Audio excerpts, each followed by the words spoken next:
నమస్తే అండి. యూట్యూబ్ ప్రేక్షకులకు నా యొక్క నమస్కారాలు. ఈ మరుగుమందు చూసారా అండి?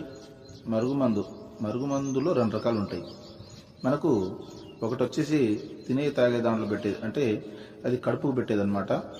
అది మనం అన్నంలో, కూరలో, చికెన్లో, మటన్లో, జ్యూస్లో, స్వీట్లో, కూల్ డ్రింక్లో అది పెట్టచ్చు. అంటే తినే తాగే దాంట్లో పెట్టాలి.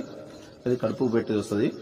ఇక రెండోది మనకు బట్టలకు, చెప్పులకు, తలకు, వంటికి ఏదో ఒక భాగాన పూసే మరుగుమందు వస్తుంది అనమాట. అది లిక్విడ్ వస్తుంది.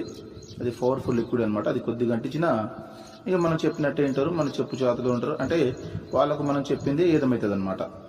దీంతో పాటు వశీకరణ పూజ కూడా చేస్తానండి. చాలా సంవత్సరాల నుంచి చెడిపోయిన భార్యాభర్తలు కానీ, ప్రేమికులు కానీ, పిల్లలు కానీ, ఎవరైనా కానీ చాలా సంవత్సరాల నుంచి చెడిపోయిన వాళ్ళని పీర్ల ద్వారా, వాళ్ళ ఫోటోల ద్వారా నేను వశీకరణ పూజ చేస్తాను.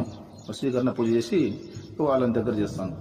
నాకు చాలామంది చెప్పారు, గురుగారు వాళ్ళ కాడ వీళ్ళ కాడ